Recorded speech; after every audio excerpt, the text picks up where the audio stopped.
Hi, I'm Reid Peterson, and welcome to Grief Refuge. It warms my heart to know that you're here listening today. For you see, Grief Refuge, it's a very unique podcast. If this is your first time listening, welcome. You're getting into the deeper understandings of the grief process. This podcast is about validating your feelings, taking time to reflect, and spending quality time with your self-care. At Grief Refuge, you will learn healthy ways to manage grief. You will also feel comforted, hopeful, and feel a sense of peace in regards to your loss and life moving forward. Through the stories and conversations shared on this podcast, my intention is to provide companionship, insight, and a soothing voice to help you through the darker feelings that grief brings up. Grief is a really hard thing to journey through. I'm glad you're here, and I promise to do everything I can to provide more support to you. Before we begin, there's just a little housekeeping here. Because of the depth and the nature of this topic, it may be more beneficial not to multitask while listening. Rather, I invite you to use this time for your self-care and your personal reflection. Use this time to relax and allow your related feelings to run their course. Use this time to mourn your loss. Additionally, this podcast publishes episodes twice a month. When you're grieving, that means there's a lot of time in the in-between of each episode. If you need more support, download the Grief Refuge app. The Grief Refuge app is a daily companion to help soothe and comfort you throughout this difficult journey. You can get the Grief Refuge app from the App Store that's on your smartphone. All right, thank you. Let's move on to today's topic. Today I'm sharing with you a conversation with a courageous man. His name is Gary Roe, and he's authored several books on grief, loss, and healing. In our conversation today, Gary shares the source of his faith and how he leans on it to navigate the challenging thoughts and feelings that grief brings to life. Gary and I go right into the heart of the matter regarding this important topic. I sincerely hope you enjoy this meaningful conversation. Let's begin. Gary, it's great to meet with you again, and it's always fun to have a wonderful conversation with you. There's something special about when you and I talk, and something I just feel like we can go deep rather quick. I don't know if it's virtues, I don't know if it's values, I don't know if it's just the belief systems that we have, but thanks for being a part of Grief Refuge, my friend. Oh, thank you, Reid. I'm just delighted to be here to talk with you again. Thanks for the opportunity. Yeah, and thank you for the opportunity. I reached out to you and I asked, Gary, would you mind talking or discussing on the Grief Refuge podcast a very important, but also sometimes a challenging topic, and that's faith and grief. And you said, now that would be something that would be fun to talk about. And it was fun when I read your email. I read it in kind of like a bit of a Texas accent, and I was like, okay, he did. So, Oh, it would be great to connect and learn more from your experience. I really want to start with a little bit more about you, of course, and we're going to get to the heart of the matter, Gary. I'm very curious if you can share with us a bit of the virtues and the values that you live by in the work that you do, and also in your personal life. It's a big question, but Reid, I think everybody operates from a center somewhere. And if you had to say, what does Gary operate from? Gary operates from, I guess you could say Gary operates from Jesus Christ. Now, what do I mean by that? Well, what I mean by that is according to my faith, that I really believe that, as ethereal and weird as this might sound to some people, that he really lives in me and that I live in him. And the goal of my life, as I see it, is to walk closely with Jesus and to allow him to live through me. Now, what does that mean? Well, if we go back to, I believe, Reid, that we're all created in the image of God. Now, what that means is each person is of incredible, priceless value. I believe this is the whole basis for why we value human life and human rights, is there's something instinctive about us that knows that every human being is valuable, that we are more than just a bunch of plasma, that there is, that we have hearts, that those hearts came from somewhere, that none of us chose where we would be born and who we would be born to, and none of us cause our own hearts to beat, and all of those kinds of things. But one of the things that fascinates me about being created in the image of God means that each one of us is unique in all of human history. I mean, there's never been, thank goodness, another person exactly like Gary, and there never will be again. Even if I was a twin, that would be true. And that's true of every single person on the planet. And if that's true for each one of us, then that's also true for each one of our relationships, that each relationship is unique in all of human history. And therefore, no wonder loss hurts so much, right? We're designed to connect. We're not designed for separation. And yet separation and death and other tragedies happen in this world.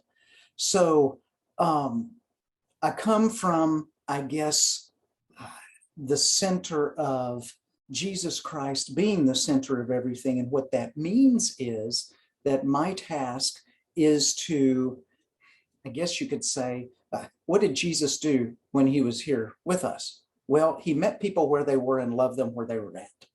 And that would be my goal in each interaction. I fail at that constantly. I forget that sometimes, when I'm moving through the grocery store and, you get to the cashier and you forget things like that sometimes, or at least I do. But that's kind of the framework that I operate from. And also the framework of, in the Old Testament, there's a book called Ecclesiastes written by a guy named Solomon. And Solomon says in there, he goes through all the things in life that people chase, to find meaning, to find fulfillment, and he comes up with the conclusion after he goes through the long list, it's not there. The meaning is not there. It's not in any of these things that can be taken from you, not even in another person, because another person can be taken from you. So what is the meaning of life? And how do we get our purpose? And Solomon throws in this verse that says, God has placed eternity in the hearts of people, but they don't understand the end from the beginning. I think what that means is God has placed something in us that all of us kind of look around and go, there's got to be more than this. There's got to be something beyond this. There has to be something beyond my relationships, beyond myself, beyond this world and some of what this world brings. But I don't really get that. I can't, my human brain can't put that all together. And of course, from my perspective, I believe only God understands those things. And so therefore, I'm not going to understand much of any of them until I really seek him and allow him to teach me somehow through that. So that being said, I believe that Jesus Christ has and had a special heart for hurting, grieving people. I mean, it's all over the Bible that he has a heart for hurting, grieving people. It's all over the Bible that God has a heart for hurting and grieving people. And so if I'm going to follow him, well, it would make sense that I would reflect that in his compassion and in his love. I don't know if that helps, but that's kind of the base that I operate from. It definitely helps. I think you've unraveled you've helped open a lot of doors to the mystery of life and the mystery of meaning in life and purpose. And wow, there's a lot where we could go with this. And I so appreciate you just sharing, your center, which is walking with Jesus or letting Jesus live through you. And so I think that it's fair to call you a Christian, right? And I'm sorry for putting a label on this. That's quite all right. As long as we are clear that here we go. This is Yes, absolutely. I think the word Christian in our culture is really broad right now, Mhm. where some people would, and so I'm fond of calling myself a follower of Jesus because sometimes, believe it or not, a person who would call themselves a Christian, you would ask, well, do you believe in Jesus? Do you believe he's your savior? And they would say, well, I believe in God, but I'm not sure about Jesus. Mm. So, but in the traditional sense of the word, Reid, yes, that would be fair. Okay, fantastic.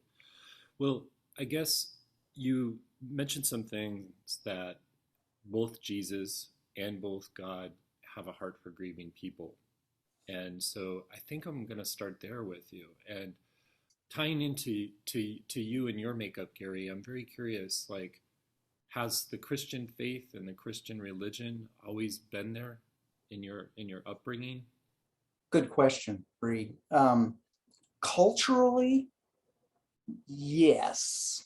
Raised in the North Texas area where when I was growing up, a lot of people went to church. We were what I call a a Christmas and Easter family. So we went to church on Christmas and Easter. But I was exposed. How do I say this? I can never remember a time where I didn't know that God was there. And as a result of a number of things happening in my life, sexual abuse in my childhood, a number of deaths, a number of traumas, etc. At about the age of 10, I kind of made this decision that I know God is out there, but I need to know who he is and how all of this works somehow, or I'm in trouble because I'm really struggling here. And more than anything else, I felt very, very alone and damaged, even damaged beyond repair. And so I asked one of my family members to take me to church one Sunday morning and drop me off. And they did that to the church that we went on Christmas and Easter. And I started going every Sunday after that. Of course, I was dependent on people to take me, et cetera. And that so it's kind of a strange journey that at the age of 10, one kid in a family would be doing this on his own. But through that ended up being huge for me. So was it always there? I think the recognition that God existed and that he was there has always been there in some shape, form, or fashion. But what that meant and how he related to me and basically the fact that, if I could put it this way simply, Jesus is God with skin on, that came down and actually walked here and conquered death on the cross and then rose from the dead and can now not just be with me, but live in me too. Anyway, all of that.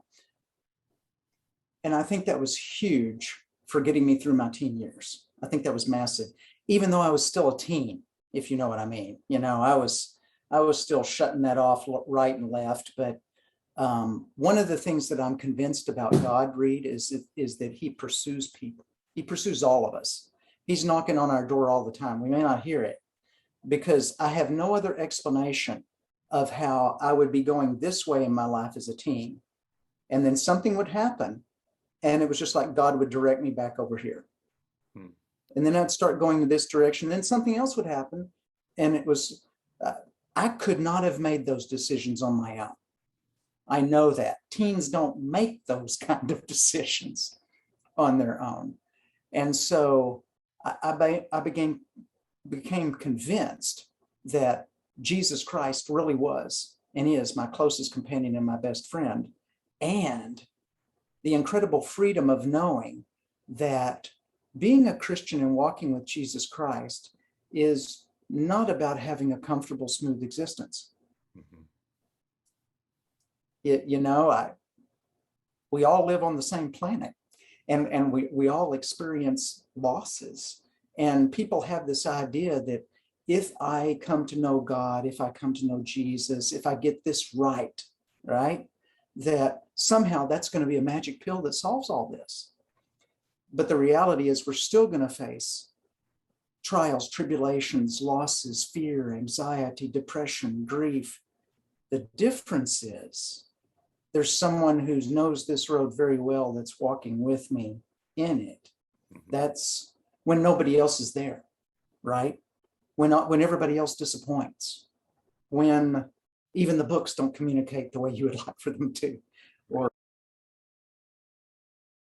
what comes to mind is thank you for sharing a lot of your personal experience growing up and expressing some of your vulnerabilities, some of the more what I would assume to be painful moments in your life and the hardships and the hurts and the pains. And it gets me thinking about loss and grief. And if there's a common theme to the experience through the work that I do and the people I communicate with, I would sum it up as this: it hurts way too bad, and it is unbearable, and I don't know what to do with myself in the meantime. And some people are open to the conversation of a higher power, of their faith, or any religion that they're a part of. And some people are not. And so I really find that one of my responsibilities is to meet them where they're at. yes, And I'd really love to hear your opinion on this, your expert opinion, of course, of if you're working with someone and they identify themselves as a good, solid Christian, mm, and they've experienced such a tragic loss in their life, and they're feeling like they just are questioning the purpose of God. In this case, God itself, we're not in the exception of Jesus. I'm very curious how you would approach an initial conversation with someone who at one time was at a strong faith, but now feel like they have lost it. and that is not, and you know this, and you've talked with people, that is not unusual at all. When things come that shake what we thought we believed or what we thought was true, we tend to view that as an incredibly negative thing. The reality is it's reality, right? It happens. And it gives us an opportunity to see how deep that was over there, if that makes sense. How deep was that faith? How shallow was that faith? How, and I say those words, and I'm even cringing as I say those words, deep and shallow, but I'll explain what I mean by that. If someone's faith, and they, let's say we claim to know God, if our faith doesn't have sufficient answers to emotional, physical, spiritual pain and suffering, and the incredible suffering that exists out in the world, right? If our grid or framework or faith doesn't have sufficient answers for those things, then that faith will wobble. That faith may even crater because it's based on things going a certain way for us, or things not going a certain way. Now, having said all of that, we all get surprised. We all get surprised in life by, and I'll frankly put it out there, the evil.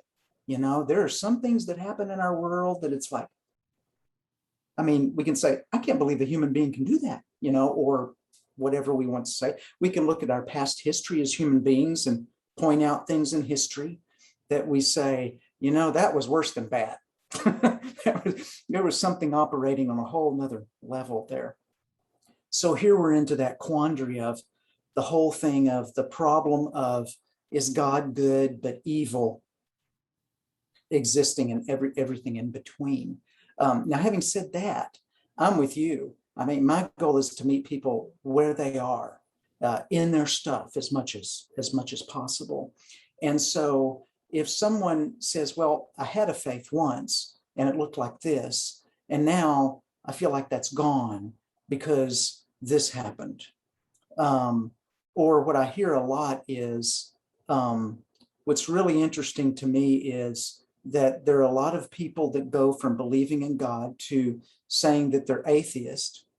But then I just smile, and I just love them when they say, I'm an atheist, but I'm just so mad at God. I get that. I get that. What we're really saying is, if I'm mad at God, how do I be mad at someone who doesn't exist, right? So when someone is angry at God, I usually ask that question when they say they've lost their faith. Do you feel like you're angry at God? Oh, yes, I'm very angry at God. Well, have you ever thought about expressing that directly to God? And the majority of people say, look at me with kind of this look like I could never do that. How would I do that? And a number of people have expressed their anger to God in some shape, form, or fashion. I encourage them to do that because, if they had a faith before, we can dialogue about, well, you do know that God knows that you're angry, right? So you're not shocking him here. You're not surprising him. He already knows. And if what the Bible says is true, for example, that he is a perfect father, if I was a perfect father, which I can't even imagine, I'm a very imperfect father, but I know when one of my children is angry with me, it's as clear can be. And usually they don't let me know. Usually it's me going to them and saying, okay, what's up? I sense that you might be upset or angry with me. Would you like to share a little bit about that? And that's the way relationships go, right? Mm-hmm. And hopefully they share with me and we begin to dialogue about that. Ideally speaking, I wish everyone could experience the same thing in a relationship with God when they get angry with him. But so many times I think we're hurting so badly. As you said, the pain is over the top. There is anger involved in grief, and anger always seeks a target. And God's a pretty convenient target for our anger. I like to see if people are just willing to go there in a relational way and just begin to share their anger with God, either out loud to him, just talking, or writing to him in a journal or a letter or whatever the case might be. Overwhelmingly, usually when people do that, number one, they feel better because they're just getting it out. Number two, the more they do that, some of them come around and say, I was just so angry and so frustrated that it was really blinding me to some things that I now see, and I'm willing to consider those again. Really appreciate that, Gary. I think what you've shared is tremendously helpful. There's a lot of people who, even if they recognize that they are angry with God or at God, they almost tell themselves it's not okay to feel that way. Right. And the moment that they say to that, or they tell themselves something on that regard, they end up starting to feel a little bit shameful. Yes. And now we enter a really downward spiral into the hardships involved in grief and loss and anger at God. Thank you. Yeah, that's very insightful. It made me think also too, I'm tying into another experience that's common for grieving people, is what we've alluded to earlier in isolation and perhaps some loneliness. And it got me really thinking about what I would think is maybe a hard question to ask. So my apologies up front, but I'm wondering if a lot of people look to their faith to fill in a gap that the loss and grief brings about. And I recognize that may sound slightly judgmental, and I actually don't mean that right in a judgmental way at all. I just mean right. We all need something. I feel like one of your mottos is we're wired for connection. I agree with you more than ever. We are wired for connection as human beings, and people with consciousness and people with hearts, people with belief systems that are greater than ourselves. And so there's the experience of having such a loss that brings about so much pain that one would look towards something greater than themselves for help. And I'd love to hear your thoughts on leaning in on faith. That's a great question or thoughts about that. I think that another way to say it might be, I can either tackle this loss in my own wisdom and my own strength, relying on some experts out there, or a group, etc. But they are all, like me, very limited and very fallible. Now, that's a beautiful thing. We're all limited and fallible, and yet we can come together and heal and grow together. I'm one of the things, sorry, I just small rabbit trail here, but it's really relevant.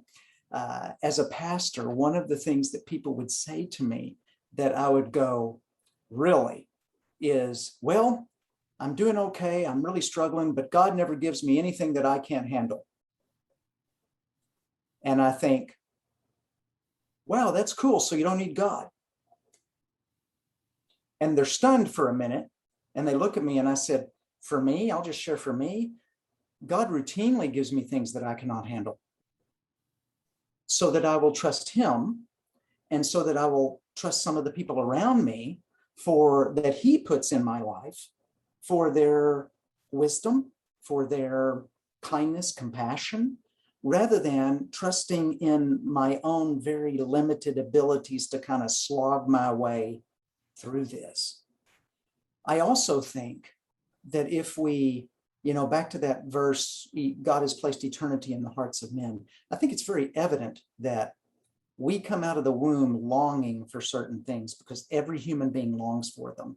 We long to be loved. We long to be seen. We long to be heard. We long for relation, and those are relational things. We long for relationship. And we really long for, I think, perfect relationship and perfect love. We're searching for it all the time. When we get disappointed, sometimes we have disposable relationships, where we go back and forth between relationships, etc. What if, I just find myself wanting to ask, what if that longing within us for perfect relationship and perfect love is really a longing for God, and it's placed there by God because we're created in his image, and we experience little bits of that through other people, but then people come and go, people die, people leave, other things happen. And I think that what if we're really designed first and foremost for a relationship with God and with other people created in his image, and that's really what this is all about. So yes, I think the answer is that when I at least face tough times, of course, it wasn't always this way, because we grow, right? We grow. I would hope my first instinct is to turn to God with that. Now, I am not exclusive in that. There's a lot of other people that I talk to as well, that I'm trusting God all the time to put people in my life that he will speak through. And God can use anybody. That's the way I view it. The other day, I'm at a supermarket, and the cashier said something, and I went, whoa. And I thought, and I thanked them afterwards, and I said, I want to thank you, because I think God just spoke through you to me. And, they looked at me like this, and then they smiled real big. Of course, I could only see their eyes because they had a mask on. But anyway, and I walked out in the parking lot thanking God for, I don't even know them. And anyway, I'm rambling on here, but I think that's true, that I view myself as an extremely limited resource. And even the things that I know in the grief realm, I mean, you're like this too, Reid. A lot of our life is intuitive. People come to us and they might say almost the same thing, but our answers are different because we intuit that we're connected with them, right? I think that's mysterious. I think that's beyond just simply our brains are firing. I think there's something much deeper at work there. I agree with you, Gary. You know, Gary, it makes me think of some of the people that I meet and companion, and it's so interesting because if the conversation of belief in a higher power does come about, there's a lot of I don't know as answers. And I think that's perfect in their grief experience. And what's interesting to me is through the duration of support and time passing by, there's a transition. And some people end up saying, well, now I'm recognizing that I'm praying to someone or to something, but I don't really know who is listening. And I'm like, that's okay. If Mm, if you're feeling some comfort and relief in mm, the act of your prayer, that's what it's meant to be. Somebody will show up. And I love your supermarket story of the person at the cashier register and perhaps God speaking through them, because there are amazing things in yes, life that happen like that. It's truly remarkable. it is remarkable. It it really, really, really is.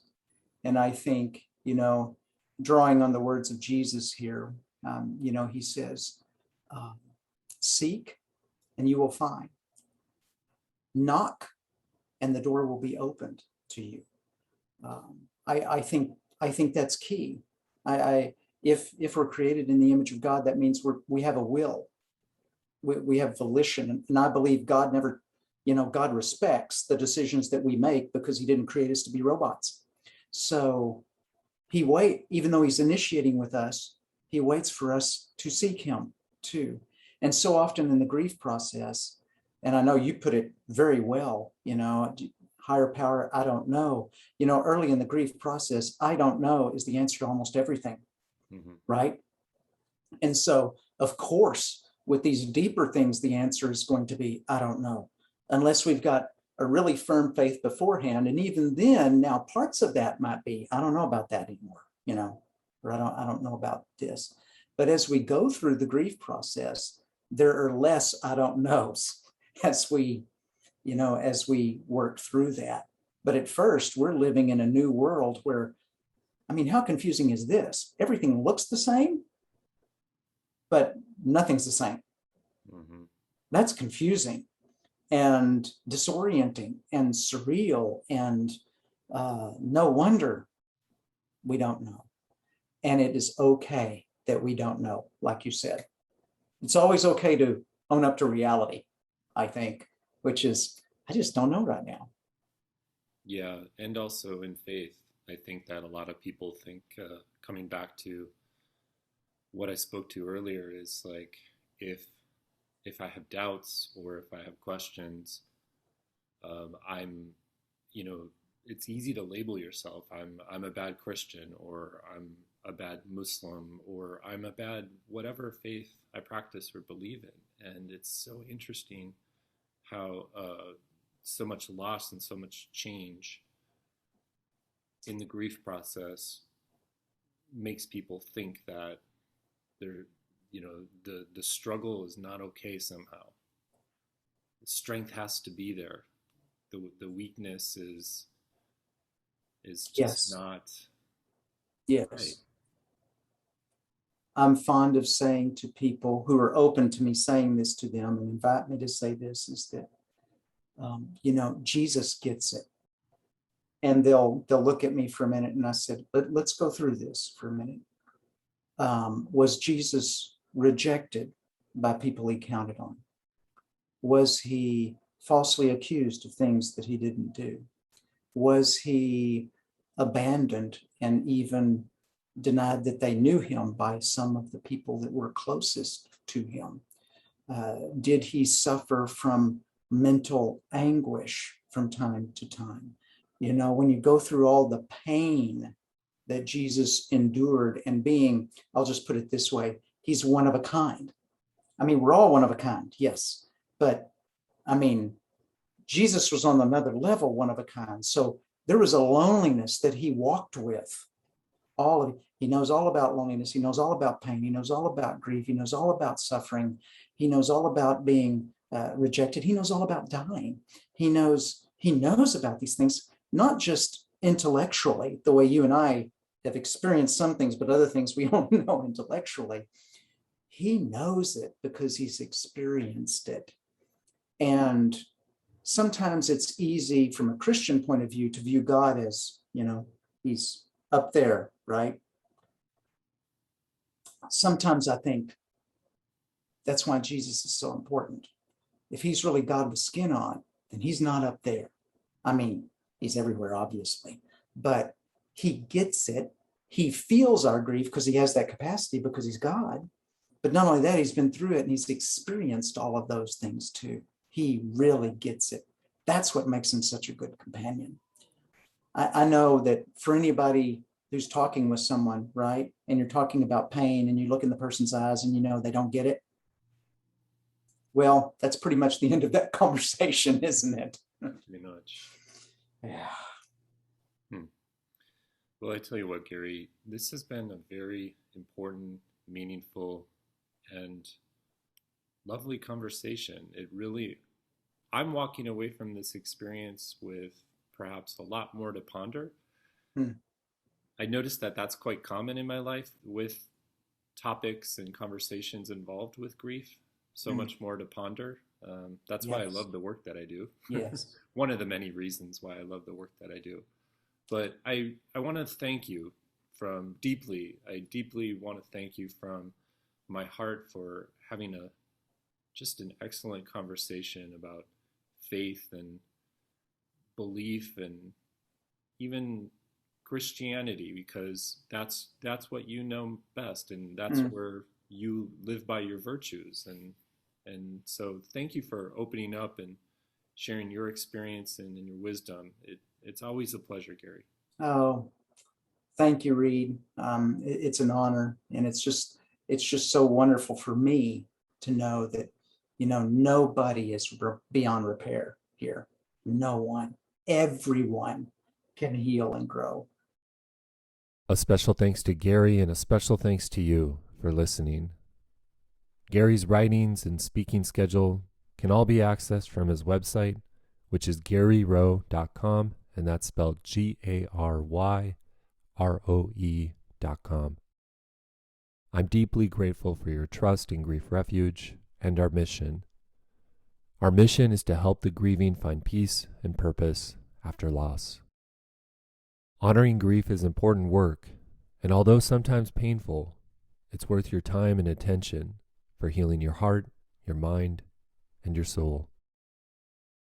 You can get more stories, more reflections, and more grief-related insights on the Grief Refuge app, available to download for free from the App Store that's on your smartphone.